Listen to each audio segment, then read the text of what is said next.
Hello, cooking enthusiasts. In this week's video, I'm going to show you how I made banana marshmallows. A while ago, I made lemon marshmallows, and you should check out that video as well because it's a really delicious recipe. But I'm really excited about these banana marshmallows because you don't see many banana-based confections and candies. A lot of candies rely on artificial flavors or extracts, which again, I don't mind, but most people really dislike artificial banana flavor. So I decided to use real bananas. This recipe absolutely relies on very ripe, essentially black bananas, hence the title. And this recipe relies on a lot of them.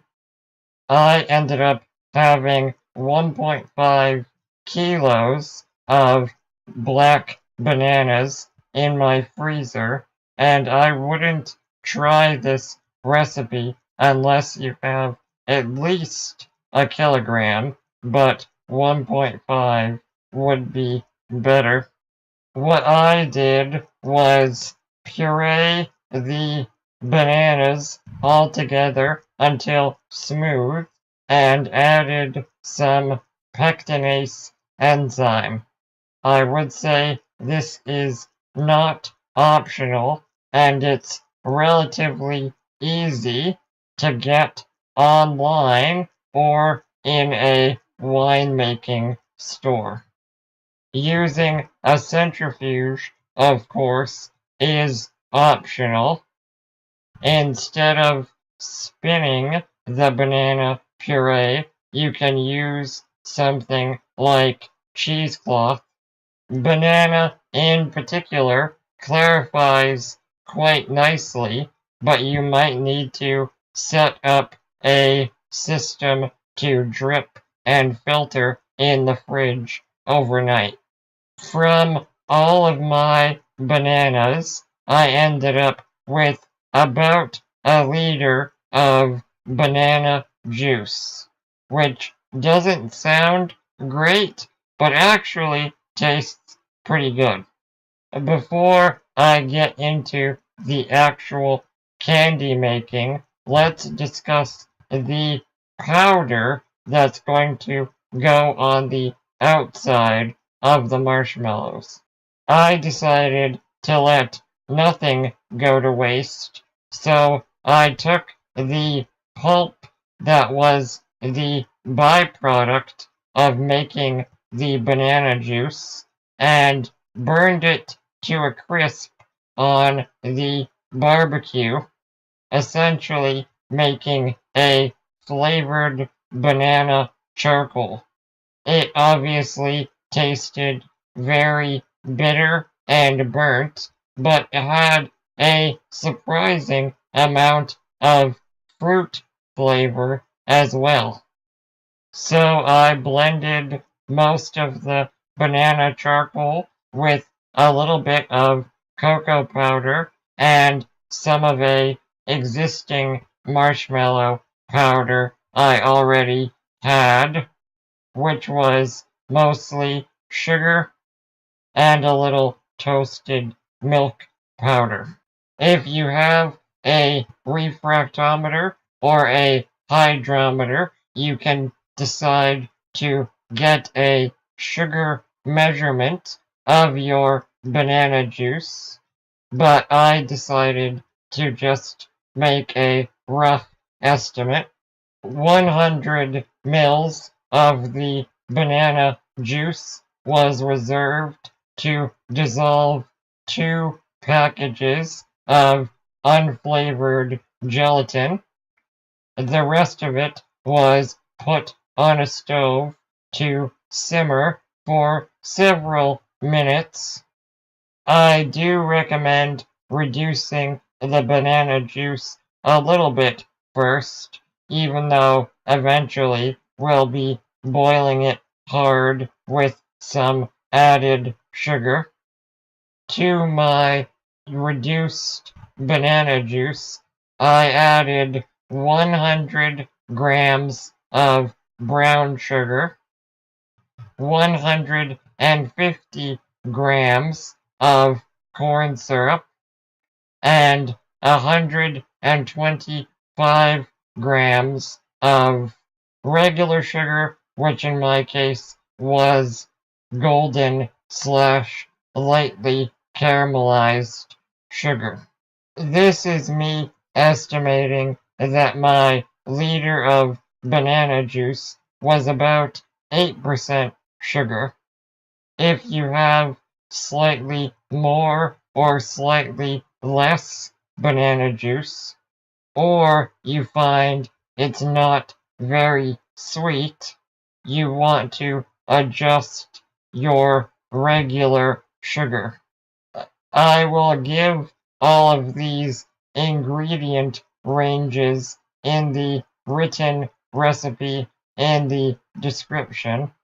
If you have a lot more or less banana juice, then I would consider scaling up or down the entire recipe.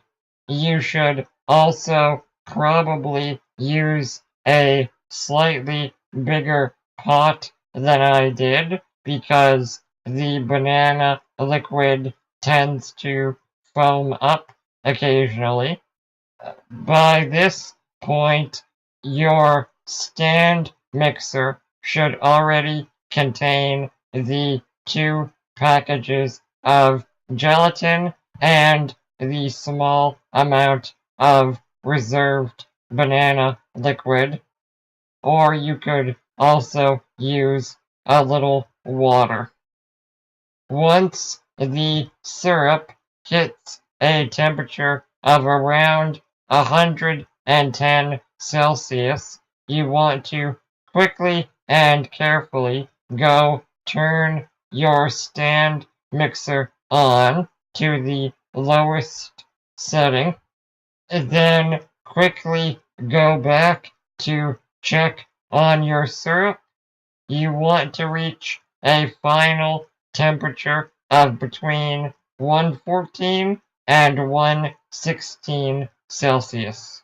Once you reach the target temperature, you want to turn the heat off, give the syrup a split second to stop actively boiling, and then carefully pour it into the running stand mixer. Everything is obviously very hot, so be careful. Every minute, I basically turned the stand mixer up 1 notch until I was at a medium-high speed. We are using the whisk for this, and it takes a good 10 or 12 minutes of hard whipping to achieve the proper marshmallow consistency. You want it to look very light and fluffy, maybe still slightly warm, but not actively hot. While the mixture is whipping, you can prepare either flat baking sheets or a baking dish with parchment paper and either a regular marshmallow powder of cornstarch and powdered sugar, or a custom powder like I did.